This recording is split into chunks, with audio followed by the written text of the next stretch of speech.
Fevereiro de 1943, Tunísia. O Dr. Friedrich Bauer, cirurgião-chefe do Afrika Korps, sentiu o estômago revirar. Um soldado americano com um arranhão trivial recebia penicilina, medicamento milagroso, que para seus homens morrendo de infecções era um mito. Este paradoxo brutal revelava a primeira lição. A guerra não era só a tempestade de aço da artilharia, mas a avassaladora superioridade de produção do colosso industrial, uma matemática que dilacerava a doutrina alemã com cegueira incompreensível. A memória da febre, dos delírios e da morte lenta de Richter, por falta de um recurso que o inimigo tinha em superabundância, queimava na mente de Bauer.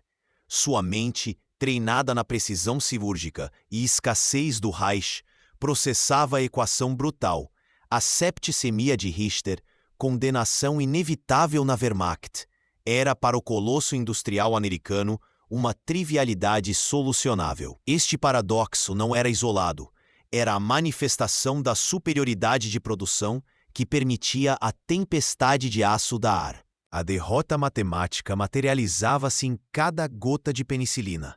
Em cativeiro, fevereiro de 1943, Bauer quantificou o terror do paradoxo. A Alemanha, com sua Blitzkrieg, negligenciara a infraestrutura farmacêutica, produzindo penicilina em quantidades que mal supriam a elite do Reich, fração ínfima da demanda. O colosso industrial americano, em 1942, já produzia milhões de doses, escalando para bilhões em 1944. Esta superioridade não era acaso.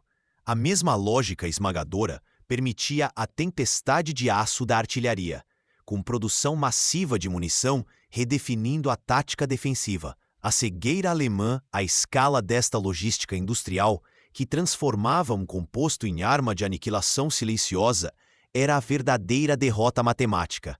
A cegueira ideológica do Oberkommando da Wehrmacht era patológica. Em Berlim, estrategistas desdenhavam a produção em massa. A americana come quantidade sem qualidade, focando na suposta inferioridade dos equipamentos aliados. Riam da ausência de guerra total americana, jamais concebendo que a superioridade residia na avassaladora escala logística que sustentava não só a tempestade de aço da artilharia, com produção de munição redefinindo táticas defensivas, mas também a vitalidade e sobrevivência de cada soldado. Esta incompreensível abundância manifesta nas fábricas de penicilina e nas ininterruptas linhas de suprimento, selava o destino do Reich. Uma derrota matemática que jamais dimensionaram. A mente de Bauer, acostumada à blitzkrieg letal, confrontava a brutalidade de uma guerra onde o volume, não a vanguarda tecnológica, era decisivo. A mesma cegueira que desconsiderou a produção massiva de fármacos vitais, como a penicilina, ignorou a imensa escala da munição americana. Enquanto a Wehrmacht racionava cada projétil, a tempestade de aço aliada descarregava milhões de toneladas, redefinindo táticas e atormentando a moral. A superioridade logística do colosso industrial era uma equação de aniquilação. A memória de um soldado americano, com um arranhão tratado com penicilina, abala-o. Este paradoxo, não falha tática, mas superioridade produtiva, transformava vida e morte em escala industrial, incompreensível à Wehrmacht. Pose desespero nos hospitais alemães, com logística falha, contrastavam com a prodigalidade americana. Cegueira do Reich à produção em massa era ferida auto-infligida. Enquanto a Wehrmacht se orgulhava da tempestade de aço, a verdadeira tempestade era de recursos do colosso industrial americano, munição e penicilina, agente de guerra silencioso. A derrota matemática não se limitava aos tanques, manifestava-se na incapacidade de salvar Schmidt, enquanto um arranhão americano era inconveniência. A superioridade esmagadora industrial era total, desmantelando a ideologia alemã. A ironia atormentava Dr. Bauer.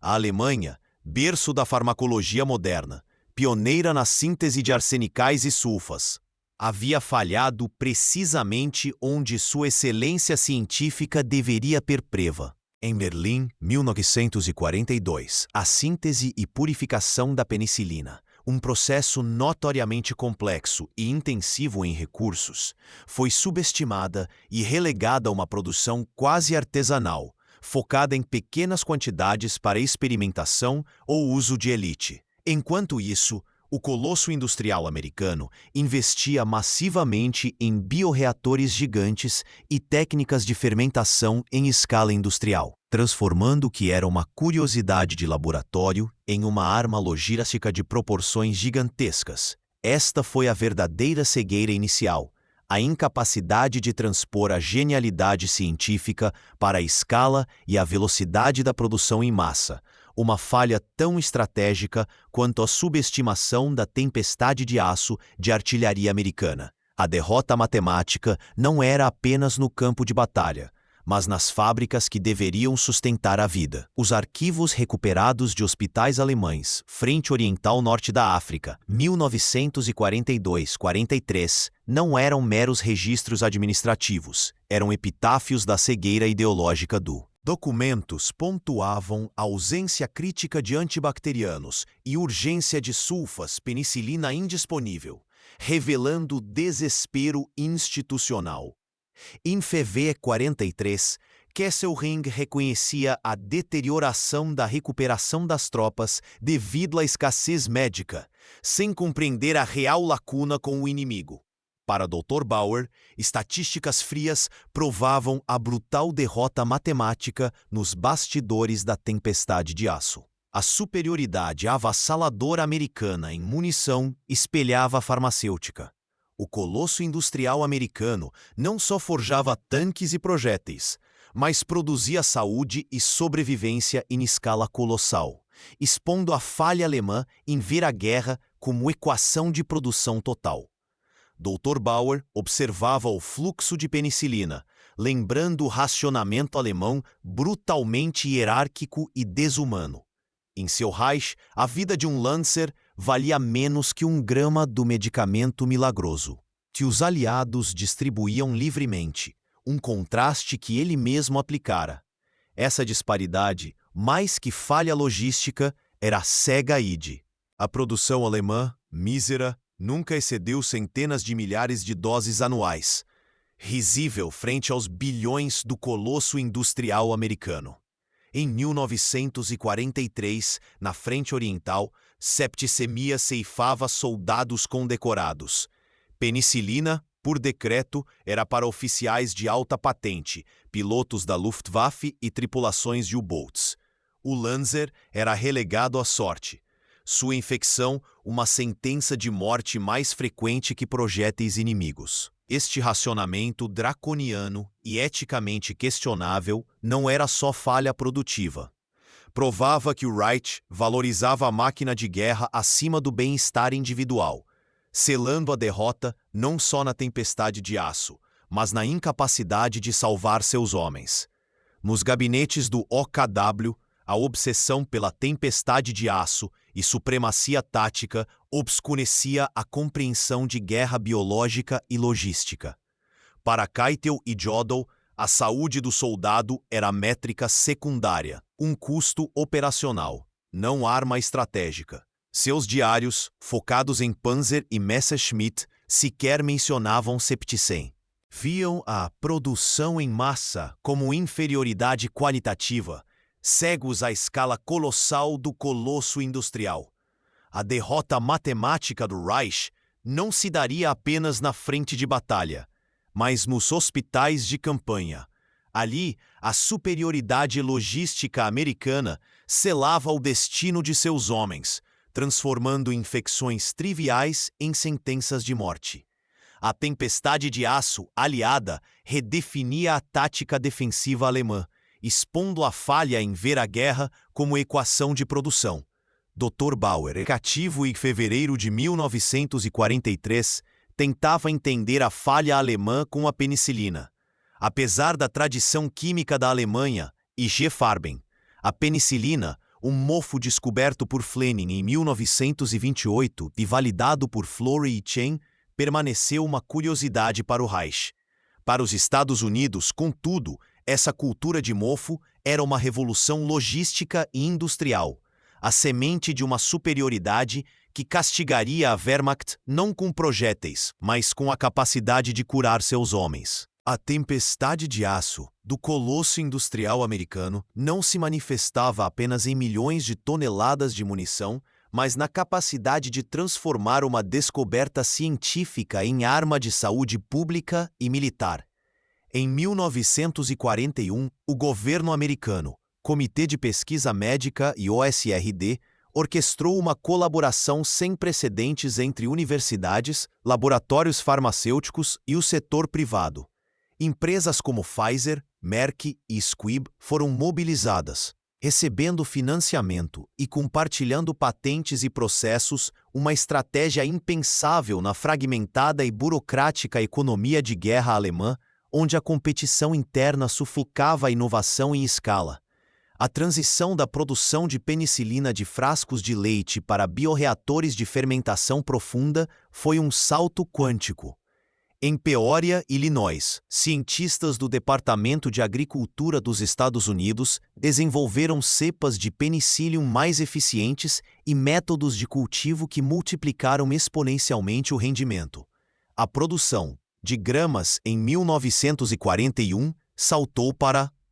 Essa matemática da abundância transformou a penicilina de medicamento milagroso em um suprimento tão ubíquo quanto a água, um pilar da logística de combate. A cegueira alemã, focada em recursos escassos e Wunderwaffen, jamais concebeu que a vitória poderia ser forjada na imensa capacidade de produzir em massa o que era vital para a sobrevivência de cada combatente. A consequência prática dessa superioridade de produção era brutalmente evidente nos hospitais de campanha. Enquanto cirurgiões alemães como Bauer enfrentavam dilemas éticos sobre a quem negar o tratamento vital, os médicos americanos podiam administrar penicilina profilaticamente, prevenindo infecções antes mesmo que se manifestassem. A taxa de mortalidade por infecção em ferimentos de batalha, que na Primeira Guerra Mundial era calamitosa, foi drasticamente reduzida. Para o Dr. Bauer, a visão de um soldado americano com uma ferida superficial, recebendo doses generosas do fármaco, era a materialização da derrota má. Não era apenas a superioridade em tanques ou aviões, era a capacidade de manter seus homens vivos e no fronte, um exército que se regenerava com uma eficiência que desafiava a lógica da guerra de atrito que a Wehrmacht compreendia. A cultura de mofo americana havia se transformado em uma cultura de vida, um contraste gritante com a cultura de morte, imposta pela escassez alemã. A mesma mentalidade industrial que permitiu a produção de dezenas de milhares de tanques Sherman e milhões de projéteis de artilharia, alimentando a tempestade de aço que dilacerava as defesas do Reich, foi aplicada à medicina. A logística de distribuição da penicilina, integrada à cadeia de suprimentos militar, garantia que o medicamento chegasse à linha de frente com a mesma eficiência que a munição e o combustível. A Alemanha, obcecada por uma superioridade qualitativa ilusória e por uma doutrina que subestimava a guerra industrial total, foi superada por um inimigo que transformou a ciência em produção. A penicilina não era apenas um remédio, era um símbolo da escala do colosso industrial, um agente silencioso da derrota do Reich. Para o Dr. Friedrich Bauer, a penicilina aliada, usada até em ferimentos triviais, era um choque e afronta à sua doutrina de guerra. No Afrika Korps, o escasso sulfanilamida era racionado com precisão, uma decisão de vida ou morte imposta pela escassez. Para os aliados, a medicina era a extensão da linha de produção do colosso industrial americano, uma estratégia calculista de preservação de manpower que a Wehrmacht jamais conceberia. A doutrina médica aliada, especialmente a americana, considerava o soldado um ativo industrial, uma unidade de produção a ser protegida e reintegrada com máxima eficiência. Em 1943, na Tunísia, Bauer observou a penicilina ser usada não só para salvar vidas críticas, mas profilaticamente em quase todos os feridos, de estilhaços a fraturas. Essa abordagem diferia radicalmente da alemã, que priorizava a aptidão rápida para o combate e a Blitzkrieg da Wehrmacht concebia a guerra de movimentos rápidos e decisivos, onde superioridade qualitativa e velocidade minimizariam a logística de baixas, esperando vitórias rápidas para evitar um vasto contingente de feridos. O colosso industrial americano, contudo, operava sob premissa oposta. A guerra seria a prova de resistência e produção, onde preservar e repor o manpower seria decisivo. Os números confirmavam. A mortalidade por infecções e ferimentos, de 18% na Primeira Guerra, caiu para menos de 4,5% entre os aliados na Segunda Guerra, graças à penicilina e outras inovações. Isso não era mera melhoria médica, mas estratégia de guerra. A doutrina aliada de preservação de manpower significava que um soldado ferido, que na Wehrmacht seria baixa permanente ou de longa convalescença com infecção fatal, no exército americano tinha a chance superior de retornar ao combate em semanas ou meses. Relatórios de inteligência revelavam a prioridade: manter o máximo de homens no teatro de ópera. A logística de evacuação médica, com hospitais de campanha equipados e suprimentos farmacêuticos robustos, era vital como fluxo de munições para a tempestade de aço. A ironia era profunda. A mentalidade que permitia aos Estados Unidos produzir dezenas de milhares de tanques Sherman, inferiores aos Tiger, e milhões de projéteis para saturar o campo de batalha, era aplicada à vida humana. A superioridade não residia apenas em infligir dano, mas em absorver e mitigá-lo. O soldado americano era um componente de um sistema maior, sua recuperação tão importante quanto a manutenção de um blindado. A cegueira alemã, focada na qualidade intrínseca e autossuficiência tática, jamais compreendeu a escala da interconexão e redundância do colosso industrial americano. Em 1944, na Normandia, a eficácia dessa doutrina foi inegável. Unidades alemãs sofriam exaustão e diminuição de efetivos por ferimentos e doenças não tratados adequadamente. Divisões aliadas, apesar das baixas, mostravam capacidade de recuperar. O Diário de Rommel, sem citar penicilina, lamentava a incompreensível capacidade do inimigo de repor suas perdas e a pressão incessante de suas formações, o que, em retrospecto, incluía a rápida recuperação dos combatentes. A matemática da abundância da penicilina significava um retorno dramaticamente maior de soldados feridos ao serviço ativo para os aliados. Isso reduzia a necessidade de novos recrutas e mantinha a coesão e experiência das unidades veteranas. A doutrina médica aliada era, portanto, uma arma estratégica, um multiplicador de força que silenciosamente corroía a resistência inimiga. A Wehrmacht, presa à visão de guerra de recursos escassos e táticas individuais, foi superada por uma nação que transformou a medicina em extensão da linha de montagem, provando que a superioridade logística e de produção selou o destino do império. A penicilina, herói silencioso, provou que a guerra moderna era vencida em fábricas e laboratórios, onde a vida dos soldados tinha mé. Bauer era apenas um sintoma da doença terminal que afligia o Reich. O verdadeiro abismo da derrota matemática se estendia muito além dos hospitais de campanha na Tunísia. Nos gélidos e implacáveis campos da frente oriental, a Wehrmacht enfrentava um desespero silencioso, uma crise de produção e logística que transformava cada relatório em um epitáfio para a doutrina de superioridade do Reich, abalando as últimas convicções dos oficiais alemães. Fevereiro de 1943, o mesmo mês em que Bauer era capturado, testemunhava o cerco e a aniquilação do 6º Exército em Stalingrado. Os relatórios que fluíam daquele inferno branco para o Oberkommando der Wehrmacht, OKW em Berlim, não falavam apenas de frio e fome, mas de uma incompreensível disparidade de recursos. O que os generais alemães, como Paulus, enfrentavam não era apenas a bravura soviética, mas a materialização de um colosso industrial que, embora menos visível que o americano, operava com uma escala gigantesca.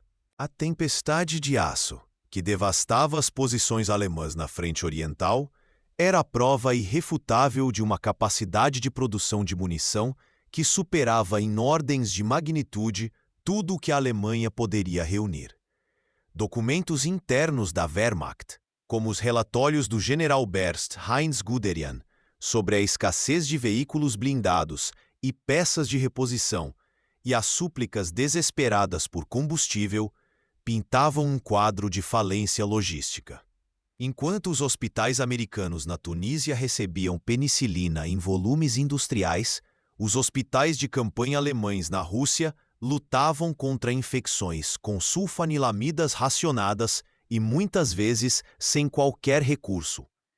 A taxa de mortalidade por ferimentos e doenças na frente oriental para as forças alemãs era dramaticamente superior à das forças aliadas no Ocidente, não por falta de habilidade médica, mas pela ausência da matemática da abundância, farmacêutica e logística. A cegueira ideológica do Reich que priorizava a qualidade do Wunderwaffe. Em 1943, a produção soviética de tanques T-34 e canhões de artilharia excedia a produção alemã em proporções que desafiavam a compreensão. Relatórios de inteligência alemães, inicialmente céticos, começaram a registrar a capacidade soviética de repor perdas em semanas, enquanto uma única perda de um Tiger ou Panther era quase irrecuperável. A logística soviética, embora menos sofisticada que a americana, era sustentada por uma produção interna maciça e, crucialmente, pelo fluxo de suprimentos do Lend-Lease americano, que fornecia caminhões, locomotivas e matérias-primas essenciais. O desespero silencioso não era apenas a falta de penicilina ou combustível, mas a constatação de que a guerra havia se transformado em um concurso de fábricas e a Alemanha estava perdendo.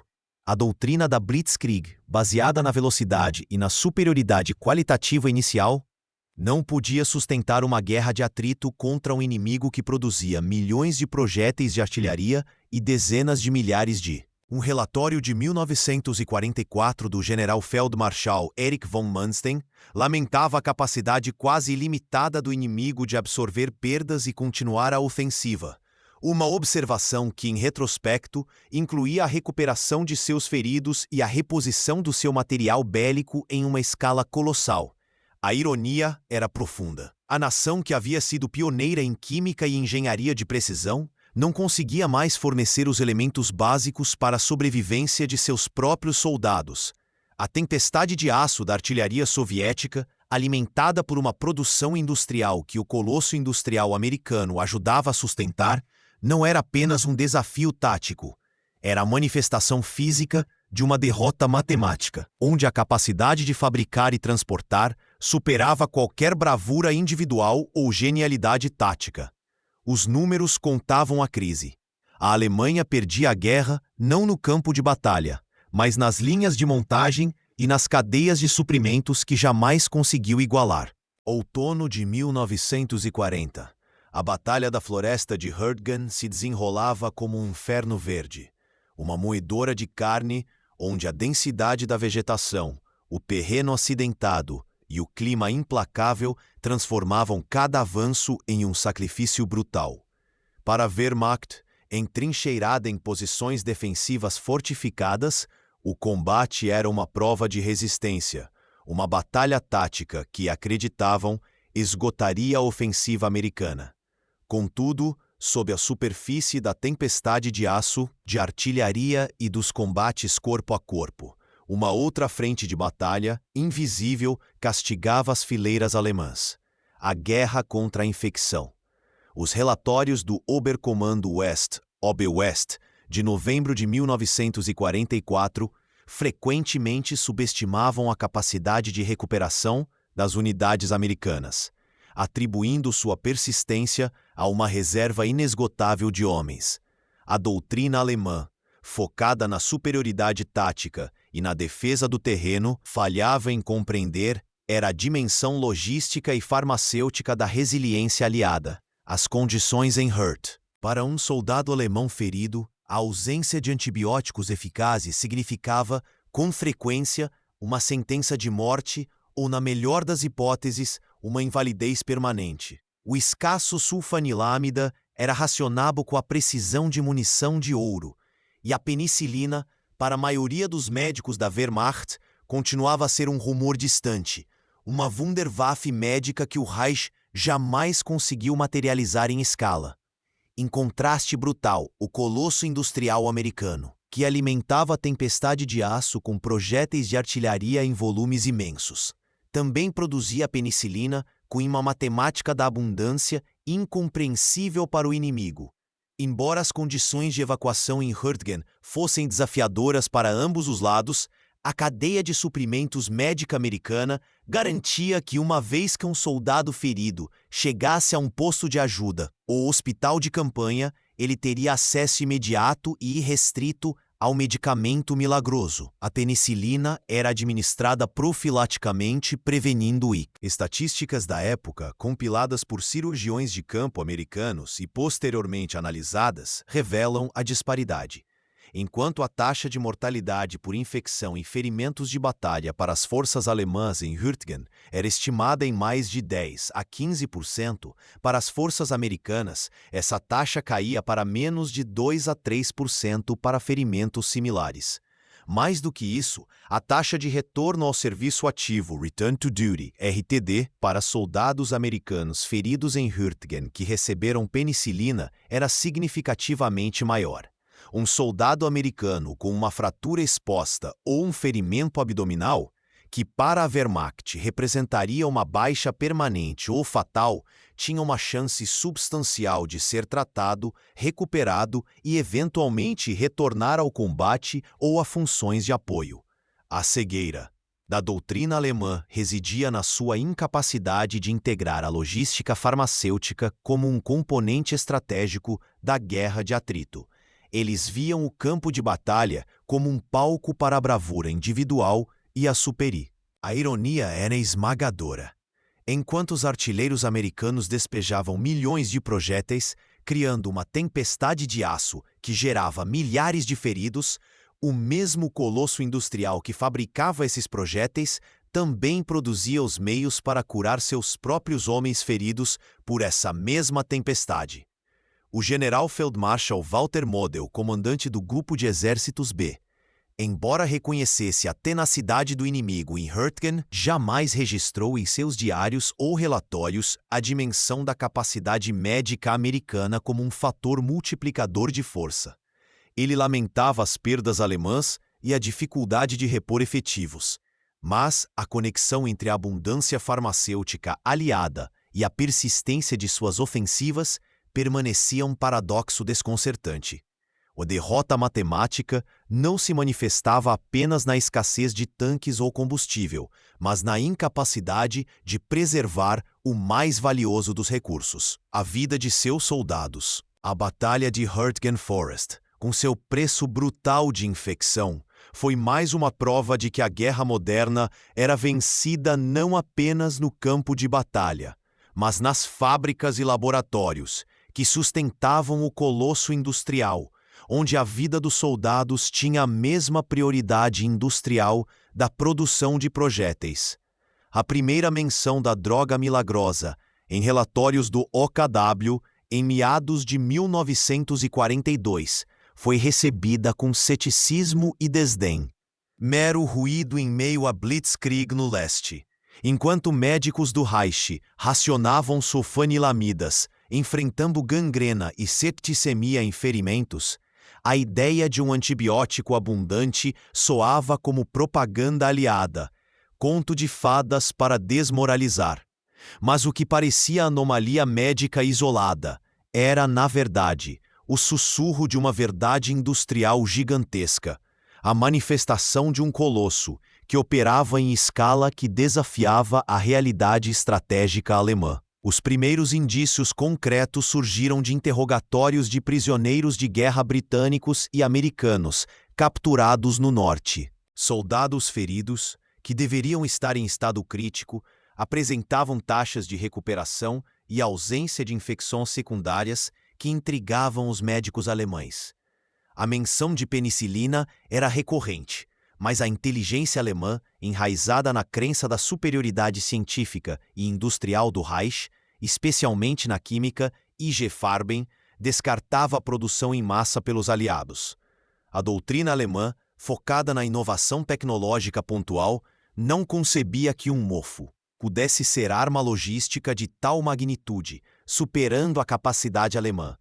Para analistas do Abwehr e OKW, a penicilina era, no máximo, medicamento experimental de uso restrito, talvez reservado a oficiais de alta patente ou casos excepcionais. A ideia de que um exército inteiro pudesse ser tratado com liberalidade era incompatível com a mentalidade de escassez e racionamento que permeava a economia de guerra alemã. A cegueira não era de informação, mas de compreensão. Os relatórios, embora fragmentados, apontavam para a tempestade de aço que a Wehrmacht compreendia era de projéteis e blindados, de destruição em massa, não a de uma tempestade de vida que preservava o manpower inimigo. No entanto, em 1943, 1944, a evidência acumulava-se, tornando a negação insustentável. Relatórios de médicos de campo alemães, da Tunísia, Frente Italiana e Normandia começaram a convergir. A taxa de mortalidade por infecções em ferimentos de batalha entre os aliados era consistentemente inferior à das forças alemãs.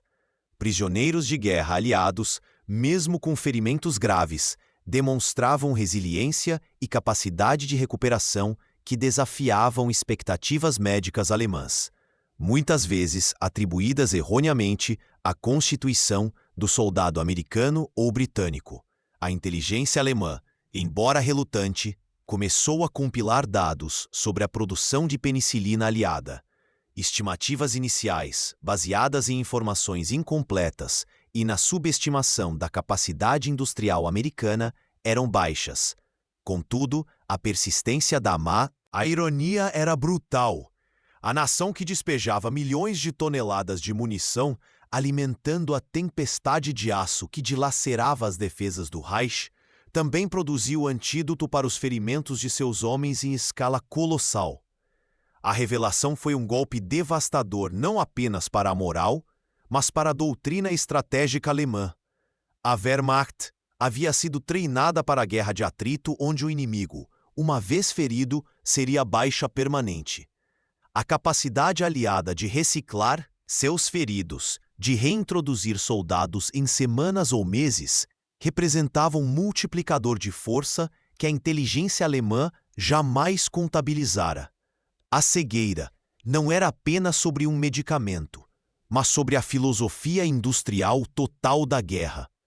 O colosso industrial americano não apenas produzia mais tanques, aviões e munição, produzia mais vida para seus combatentes, transformando a logística médica em arma estratégica tão potente quanto a própria artilharia. Documentos internos do OKW de 1944 e 1945, embora sem análise completa da guerra farmacêutica, lamentavam a capacidade incompreensível do inimigo de repor suas perdas e a pressão incessante de suas formações, sem identificar a penicilina como fator primário.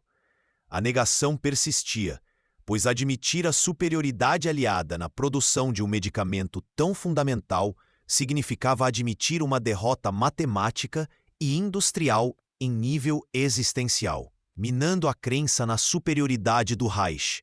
A penicilina, o herói silencioso, provou que a guerra moderna era vencida não só no campo de batalha, mas nas fábricas e laboratórios do colosso industrial, onde a vida dos soldados tinha a mesma prioridade industrial da produção de projéteis. A inteligência alemã falhou em compreender essa equação até ser tarde demais. Dr. Friedrich Bauer testemunhava o colapso silencioso de uma convicção, não nos escombros de Stalingrado, mas nos olhos de seus próprios compatriotas, prisioneiros de guerra no norte da Germânia. O que para ele era um paradoxo farmacêutico angustiante, para esses homens era uma afronta existencial, uma subversão brutal de tudo o que lhes havia sido ensinado sobre a escassez e a superioridade do Reich. A realidade da abundância aliada, manifesta em cada dose de penicilina e em cada refeição farta, era a prova material de uma derrota matemática que se estendia muito além do campo de batalha, revelando a cegueira de uma doutrina industrial. Maio de 1943, nos campos de prisioneiros de guerra americanos na Tunísia e posteriormente nos Estados Unidos, a experiência dos soldados alemães era um choque cultural e ideológico de proporções sísmicas. Acostumados ao racionamento rigoroso, à escassez de suprimentos médicos e da doutrina de que o sacrifício individual era a espinha dorsal da Wehrmacht, eles foram confrontados com uma realidade de opulência logística inimaginável. O Dr. Bauer, ao observar seus pacientes, notava não apenas a recuperação física acelerada pela penicilina, mas os relatos dos prisioneiros, compilados em interrogatórios aliados e, mais tarde, em diários de guerra recuperados, são unânimes. Um sargento da 10ª Divisão Panzer, capturado após a Batalha do Passo Casarim, descreveu em seu depoimento a humilhação de receber tratamento com penicilina para uma simples infecção de pele, enquanto seus camaradas na frente oriental sucumbiam à gangrena por falta de sulfanilamida.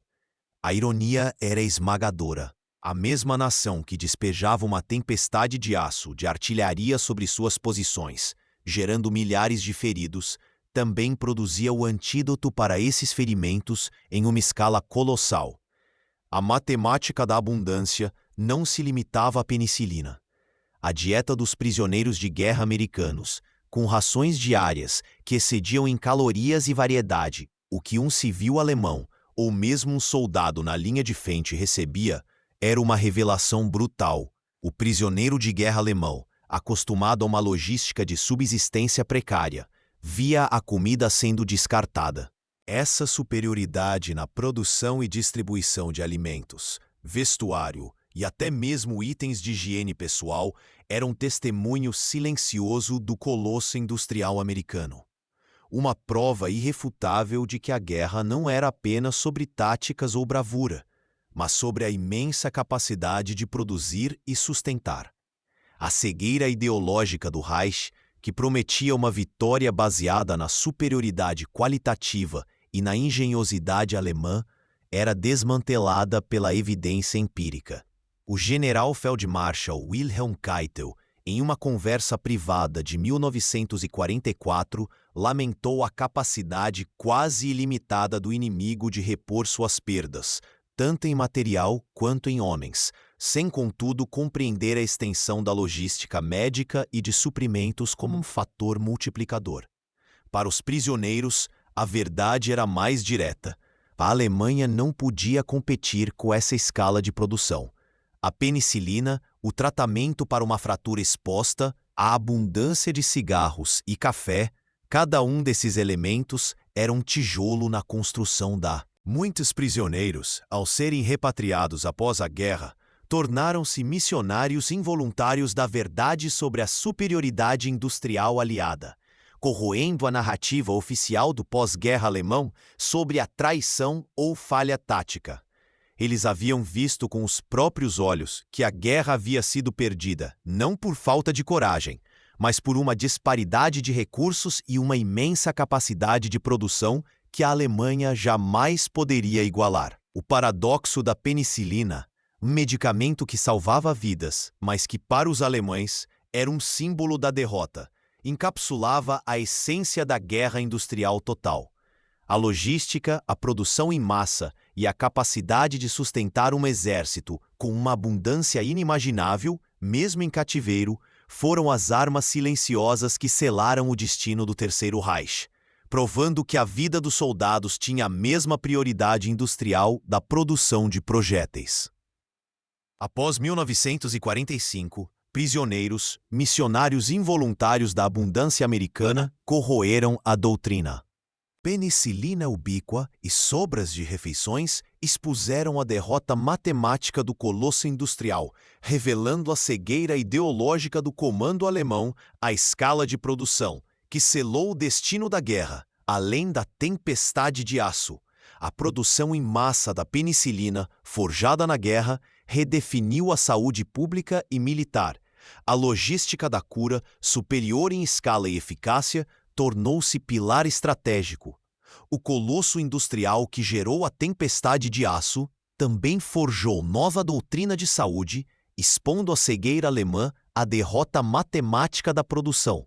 A negação inicial do comando alemão sobre a derrota industrial foi defesa. Anos após a rendição, memórias de Speer e diários de Guderian revelaram reconhecimento tardio, mas dilacerante, da superioridade logística e da escala de produção americana. O colosso industrial forjou não só a tempestade de aço, mas a derrota matemática que a cegueira ideológica do Reich jamais compreendeu. Após a tempestade de aço, a capacidade de produção do colosso. Ex-adversários, antes cegos à superioridade industrial, testemunhavam a abundância como influência geopolítica, paradoxo que desafiava antigas convicções. No hospital de prisioneiros, Dr. Bauer sentia a convicção do Reich desintegrar-se.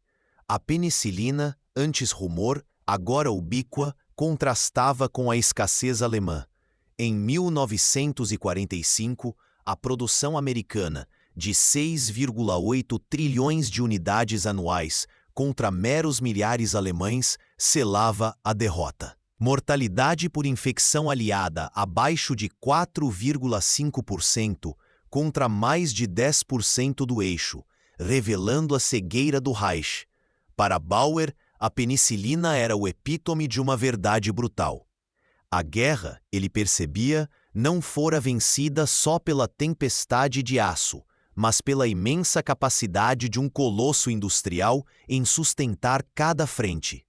A logística, força invisível, era a verdadeira estratégia, e a conexão produção-campo de batalha vencia a plataforma individual. Uma derrota matemática incontestável para a cegueira alemã.